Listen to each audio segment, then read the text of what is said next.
19, while Cinna ruled Rome and Sulla was off fighting Mithridates, Caesar was named Flamen Dialis, or Priest of Jupiter. One of the oldest priesthoods in Rome, it was also smothered by archaic and bizarre traditions that, among other things, required the priest to wear a pointed hat at all times, forbade him from seeing a dead body, riding a horse, wearing knots on his clothing, or, critically, being absent from the city for even a single night. It also required that the priest be married to a patrician, so Caesar was arranged to be married to the daughter of Cinna, which, briefly, made him the son-in-law to the most powerful man in Rome. Not that this connection would do him any good personally, of course, as the appointment to the Flamen Dialis precluded any political or military career. Luckily for the ambitious Caesar, the appointment was for life. But really luckily for Caesar, Sulla returned and the appointment was nullified. The new dictator cleared the city of his enemies, and he had no use for Cinna's son-in-law and Marius' nephew in any public position. He demanded further that Caesar divorce Cornelia, Cinna's daughter, but in an act of reckless or bold defiance, depending on your point of view, Caesar refused. After this, Sulla decided that he had no use for Cinna's son-in-law and Marius' nephew, period, and young Caesar found his name on the proscription list. At the age of 19, Caesar ran for his life into the Italian countryside, hiding out with sympathetic relatives and keeping on the move. But in the city, his mother, representative Vestal virgins, and allies of Sulla with familial connections to the young fugitive, pleaded with Sulla to remove Caesar's name from the list. Finally, with his hold on power more secure, Sulla let himself be persuaded, and Caesar was allowed to come out of hiding. In 80 BC, the 20-year-old Caesar knew that he was borrowing trouble by remaining in the city, and got himself attached to the military staff of the governor of Asia. He would keep his head down and try to advance his career abroad, at least until Sulla was gone and the coast was truly clear. In Asia, Caesar served with distinction and was awarded the civic crown for his role in winning the siege of Mytilene. For the rest of his life, whenever he wore the simple oak wreath, all men, from the lowliest beggar to the greatest senator, would be required to stand when he entered a public festival. Caesar loved wearing the crown, delighting in how much it annoyed his senatorial enemies to stand respectfully in acknowledgement of what a brave soldier and all-around wonderful guy he was. But the siege of Mytilene would also prove the source of persistent glee for those same enemies. In order to break the resistance of the city, which was located on Turkey's Aegean coast, the Romans needed naval reinforcement. Caesar was sent to Bithynia to request aid from King Nicomedes, who, you will recall, will die in a few years, leaving his kingdom to Rome and touching off the last Mithridatic War. But Caesar seems to have done a little too well on his mission, and lingered a little too long in Bithynia while doing it, and rumors began to fly that he had carried on an affair with King Nicomedes. Caesar denied it all his life, but it did not stop his enemies from referring to him as the Queen of Bithynia, nor did it stop graffiti from later showing up on the walls of Rome that read, "Caesar conquered Gaul, but Nicomedes conquered Caesar." When Sulla died in 78 BC, it was finally safe for Caesar in Rome, so he returned from Asia and began a legal career that would fill his time and enhance his reputation while he waited to begin the climb of the cursus honorum. Like Cicero, Caesar would make a name for himself as a distinguished orator, while combating the excessive corruption of greedy proconsuls. But unlike Cicero, his efforts were largely wasted on losing efforts, and his words were no match for the bribes his defendants used in order to avoid prosecution.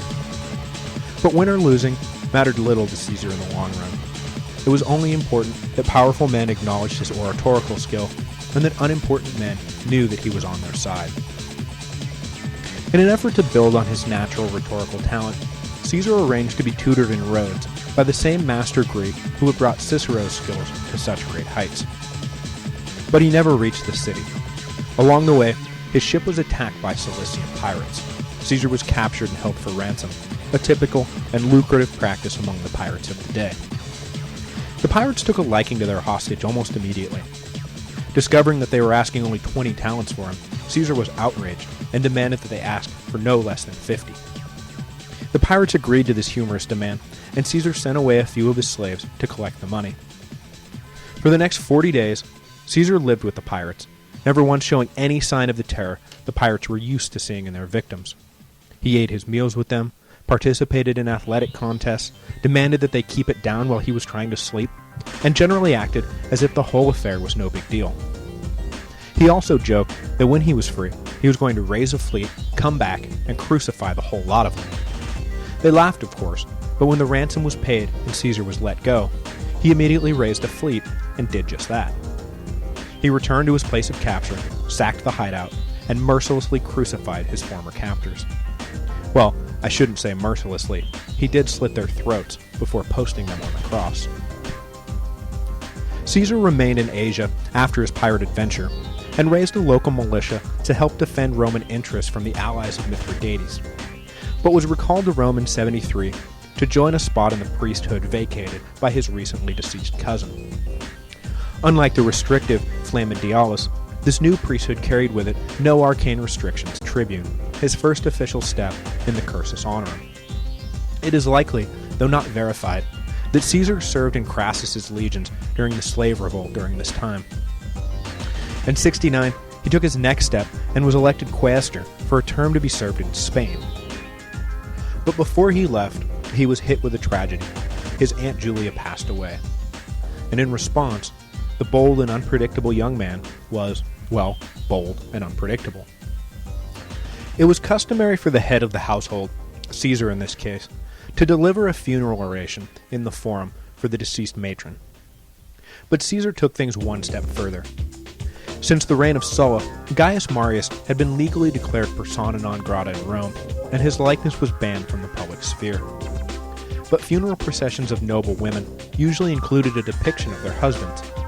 Caesar never hesitated, and marched through the streets of Rome at the head of a column that bore with it images of Gaius Marius, images that had not been seen publicly for more than a decade. Throughout the city, citizens and former soldiers began remembering Marius not for what he was in his final years, but for the great man who had picked beggars up from the slums and made them honorable soldiers, who had ended the needlessly extended war with Jugurtha, and who had defeated the invading Gauls.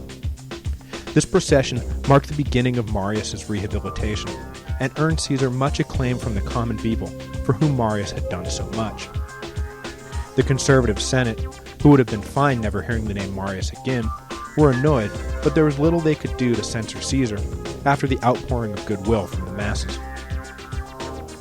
But that wouldn't be the only tragedy that befell Caesar, nor the last time the people would embrace him before he left for Spain. Not long after Julia's death, Cornelia, the wife Caesar had defied Sulla to stand beside, suddenly died. There were traditions dictating who deserved funeral orations in the forum, and young women almost never qualified for the honor. But Caesar defied convention and delivered a moving eulogy for Cornelia.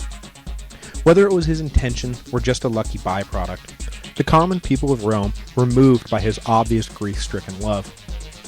This was not just another stoic noble. This was a man with a heart, a man of passion. They loved him for it. Eventually Caesar did make it to Spain, and while there, began to set up a network of clients, subjects, and allies that would serve him well for the rest of his career. Wherever he went, Caesar brought with him a reputation for fair dealing, competent administration, and mercy. He always governed with a stern but understanding hand. When Spanish debtors were being hounded into insolvency by their Roman creditors, for example, Caesar managed to broker a deal limiting the allowed wage garnishment percentage. But in his apparent populism, Caesar was savvy enough not to alienate the lenders, who were A, the men who could make or break his further political career, and B, the very men who Caesar would be borrowing money from to advance that political career. The wage garnishment limit was thus set at 66%. Enough that the lenders did not feel cheated, but not so much that the borrowers were run out of their homes. It was the kind of practical administrative decision-making that was the hallmark of Caesar's career. Much is made of his military acumen, but he was as deft with legislation as he was with the sword. His laws, as we will see moving forward, were brilliantly written, impossible to attack, realistic in scope, and functional in implementation. Honestly, as dictators go, Julius Caesar was a man at least capable of doing the job right. When his work in Spain was completed, Caesar made his way back to Rome along the Mediterranean coast, through Gaul. On the European side of the Alps, and then on the Italian side, Caesar moved slowly, lending a sympathetic ear to the populace, settling disputes, and generally ingratiating himself with the community. As in Spain, he earned a broad base of support that he could count on for the rest of his life, particularly, of course, during the Gallic campaigns a few years hence. Back in Rome, Caesar remarried, this time choosing, to the surprise of everyone, the granddaughter of Sulla.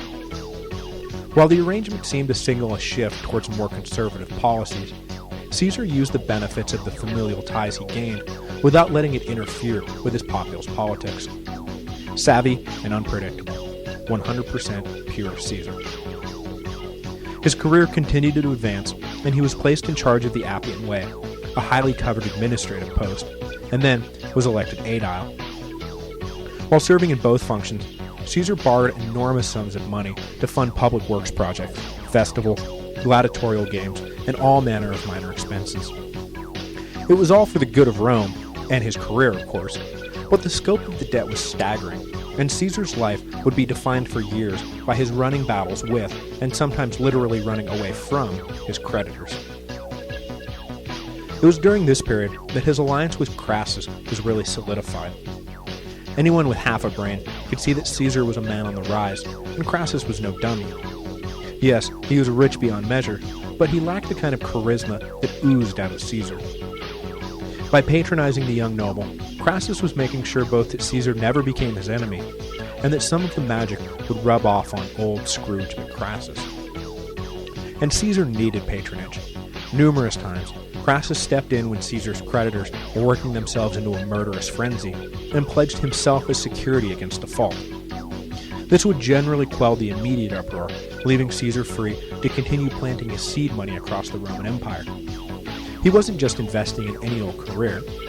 As he once said to a compatriot while passing through a tiny village in Gaul, he would rather be the first man there than second man in Rome. Power of the kind Caesar sought was expensive. But there was only so much Crassus could do to help. After his term as aedile, Caesar next needed a post that did not just push him further into the red, he needed to at least make some move towards the black. So in 63 BC, the same year as the Catiline conspiracy, he took the unprecedented step of running for Pontifex Maximus, the high priest of Rome. It was not only an important position politically, but came with it numerous opportunities to generate personal income. The thing was, normally the Pontifex Maximus was an elderly statesman near the end of his career to aspire to the office. But Caesar needed to do something bold quickly, or he would be consumed by his debt. Upon leaving for the Forum on the day of his election, Caesar told his mother, "When I return, you will either find me high priest or in exile." Melodrama aside, the outcome was in little doubt. Caesar had bribed all the key electors to ensure that democracy did not interfere with the election. This lifetime appointment greatly enhanced Caesar's reputation as well as his financial portfolio. It also came with it an official residence, which moved his family from the out-of-the-way home in the Subaro he had known his whole life, right into the heart of the most prestigious neighborhood in Rome. But the office of Pontifex Maximus was part-time at best, and did not preclude the office holder from pursuing military or political office. So later in that same year, Caesar ran for and won the praetorship, leaving him one step away from the highest office in Rome. Throughout this period, in his role both as high priest and praetor, Caesar openly supported the allies of Pompey in the Senate and popular assemblies. Pompey was wrapping up his eastern campaigns and sending home instructions that his